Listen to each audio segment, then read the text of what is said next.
जी गुरुदेव, जीव भगवान का अभिन्न अंश होते हुए भी दुखी होकर इस संसार चक्र में बार बार आवागमन के चक्कर में फंसता रहता है। इस दुख का कारण क्या है और निवारण क्या है? अविद्या। इसका मुख्य कारण अविद्या है। अज्ञान, मोह, तम उसी के पर्यायवाची शब्द है। ये हमारे सामने अज्ञान छा गया कि हमने स्वीकार कर लिया अपने को देह,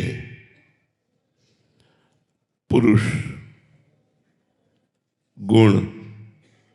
इस स्वीकृति से हम बंधन को प्राप्त हो गए।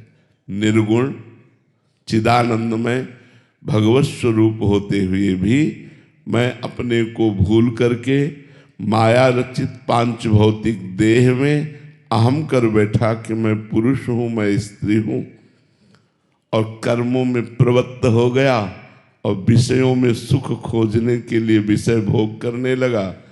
इसी से अपने स्वरूप का विस्मरण हो गया। मोह, अविद्या, अज्ञान, तम। इसी अज्ञान को दूर करने, अज्ञान तिमिरांधस्य ज्ञानांजन शलाकया चक्षुरुन्मीलितम तस्मै श्री गुरुवे नमः।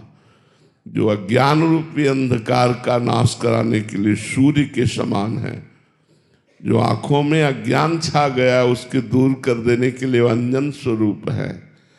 हमारी जो आंखें ज्ञान की मुंदी हुई हैं उनको उन्मीलित कर देते हैं।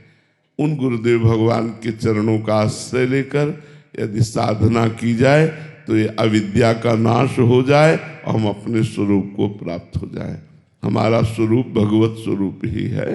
तो शास्त्रों का स्वाध्याय, गुरुजनों का आश्रय, सत्संग, मनन और खूब भगवत चिंतन, इसी के प्रभाव से हृदय पवित्र होगा और पवित्र अंतःकरण में ही स्वरूप झलकने लगता है। जैसे जल शांत हो और निर्मल हो तो नीचे क्या हमें दिखाई देता है, ऐसे ही अंतःकरण शांत और निर्मल हो जाए तो हमें आत्मस्वरूप का बोध हो जाए, अपने आप से अपने आप का। पर इसमें साधना करनी पड़ेगी। जो असत में हमारा सद्भाव हो गया है, सुख भाव हो गया है, इसे हटाने के लिए साधना करनी पड़ेगी। बिना साधना के नहीं आएगा। भगवान का नाम जप, शास्त्रों का स्वाध्याय, सत्संग, गुरु चरणों का आश्रय, इसी से ये माया मल दूर होगा और अपने स्वरूप का बोध होगा।